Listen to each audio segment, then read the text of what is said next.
सीतापुर नाम के एक गांव में रामू नाम का एक आदमी रहता था। वो बहुत गरीब था, यहाँ तक कि उसके पास अपना खुद का कोई घर नहीं था। वो लाल सिंह नाम के एक सेठ के यहाँ किराए पर रहता था। उसके पास खाने पीने के लिए भी पैसे नहीं थे। वो हर रोज बहुत मेहनत किया करता था और बड़ी मुश्किल से अपने बीवी बच्चों का पेट पालता था।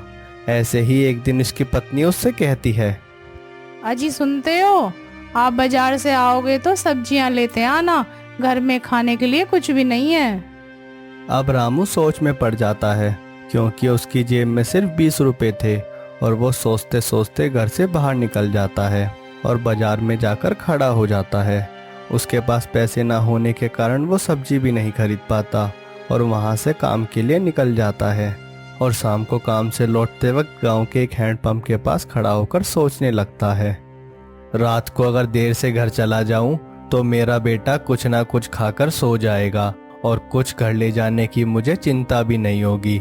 मैं कितना बदनसीब बाप हूं, अपने बीवी बच्चों को ठीक से खाना भी नहीं दे सकता। रामू थोड़ी देर बाद घर पहुंच जाता है। क्या हुआ जी, आपको आने में इतनी देर कैसे हो गई? गायत्री की बात सुनकर रामू को रोना आ गया और वो फूट फूट कर रोने लगा। अरे गायत्री, देखो मेरा नसीब, अपने बेटे को मैं ठीक से खाना भी नहीं दे सकता। इससे ज्यादा और क्या दुख होगा एक बाप के लिए।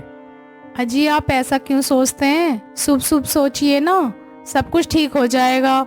कल से मैं भी काम पर जाया करूंगी, इससे हमारे परिवार की जरूरतें भी पूरी हो जाया करेंगी।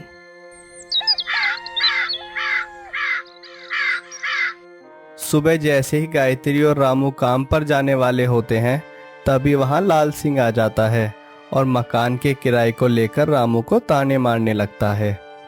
अरे रामू मालिक, हम गरीबों पर भी थोड़ी दया दिखाओ, अब हमारा किराया हमको दे दो। अरे मालिक, आप ऐसे क्यों बात कर रहे हो? मैं जल्द ही आपको आपका सारा पैसा लौटा दूंगा। 3 दिन, सिर्फ 3 दिन। अगर 3 दिन में मेरा सारा पैसा मुझे नहीं लौटाया तो धक्के मार कर घर से भगा दूंगा। अरे मालिक, ऐसे मत बोलिए, मैं इस भीषण गर्मी में अपने बीवी बच्चों को कहाँ लेकर जाऊंगा। तो जहन्नुम में जा, मुझे इससे कोई लेना देना नहीं, लेकिन जहन्नुम में जाने से पहले मेरे सारे पैसे देकर जाना।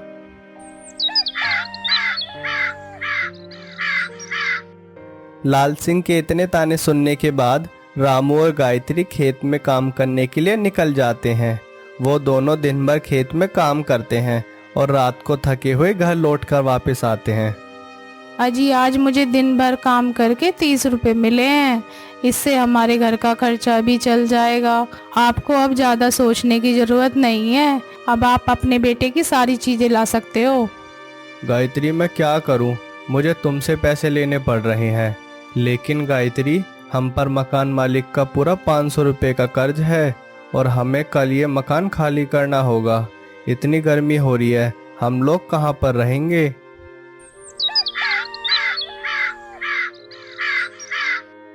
अगले दिन लाल सिंह अपने आदमियों के साथ आया और रामू के घर का सारा सामान बाहर निकालकर फेंक दिया। रामू अपने कपड़े और घर का सामान लेकर अपनी पत्नी और बेटे के साथ वहां से जाने लगता है। तभी उसका पड़ोसी उससे कहता है, अरे रामू भाई, ये जो तुम अपनी पोटली उठाकर चल पड़े हो, इस गर्मी और बरसात के मौसम में अब कहाँ रहोगे?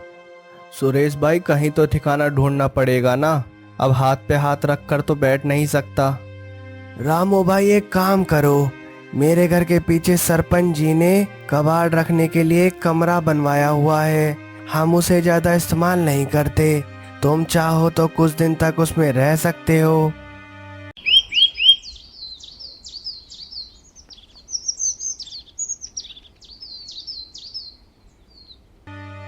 पड़ोसी की सलाह मानकर रामू उस गंदे कमरे में जाकर रहने लगा।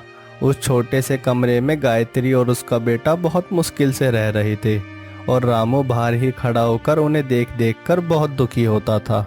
हे प्रभु, अब मैं क्या करूं?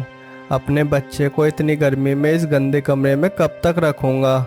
ऐसे तो वो बीमार हो जाएगा। अब मैं क्या करूं जिससे मेरे बीवी बच्चे सुखी रह सकें? रामू, तुम चिंता नहीं करो, मैं हूं ना। काका, कौन है? कौन आवाज दे रहा है? रामू, मैं हूँ हैंडपंप। मैं तुम्हें आवाज दे रहा हूँ। आप बोल सकते हो? हाँ, मैं एक जादुई हैंडपंप हूँ और मैं बोल भी सकता हूँ। मैं गरीब और लाचार लोगों की मदद करता हूँ। बोलो रामू, तुम्हें क्या चाहिए? मैं तुम्हारी सारी ज़रूरतें पूरी करूँगा। तुम एक बहुत साफ दिल के इंसान लगते हो मुझे। आपने मुझे इस काबिल समझा, यही मेरे लिए बहुत है। लेकिन इस समय मैं बहुत परेशान हूँ।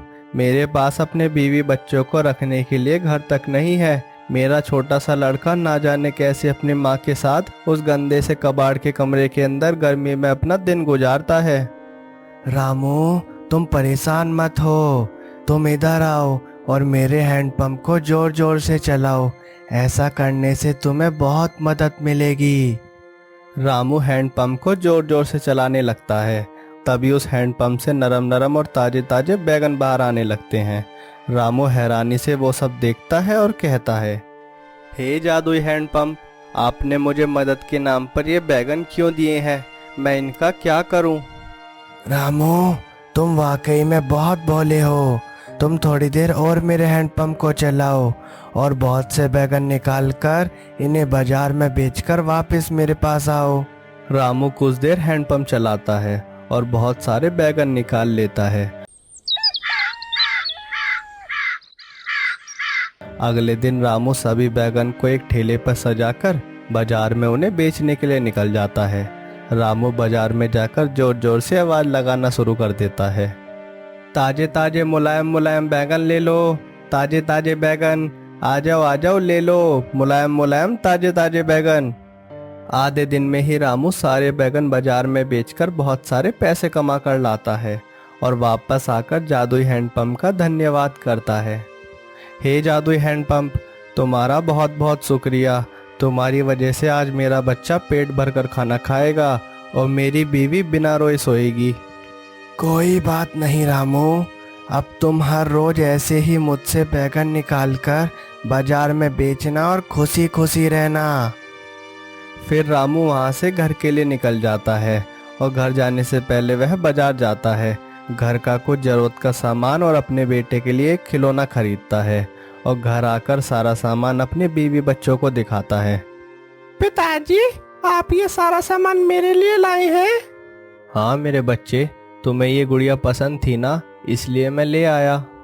पिताजी, इस गर्मी में मुझसे और ज्यादा दिन तक इस गंदे और कबाड़ के कमरे में नहीं रहा जाता। आप कुछ करिए ना। बस थोड़े दिन और मेरे बच्चे, मैं बहुत जल्द सब कुछ ठीक कर दूंगा। अरे आप ये सब कहाँ से लेके आए हो? आपके पास तो पैसे ही नहीं थे। हाँ मेरे पास पैसे नहीं थे, लेकिन मैंने एक काम शुरू किया है, जादुई बैगन बेचने का व्यापार। जादुई बैगन का व्यापार? इसमें जादू जैसा क्या है? हाँ दरअसल बात ये है। फिर रामू गायत्री को सारी बात बताता है। रामू की बात सुनकर अब गायत्री की सारी चिंता खत्म हो जाती है। अजी ये तो बहुत खुशी की बात है। अब हमारी सारी परेशानियां दूर हो जाएंगी। हाँ, कल से मैं तुम्हें भी कुछ बैगन ला कर दूंगा। फिर तुम पड़ोस के गांव में जाकर कुछ बैगन बेचना। हम दोनों मिलकर खूब पैसे कमाएंगे और अपने बच्चे को एक अच्छे स्कूल में पढ़ा लिखा कर अच्छा आदमी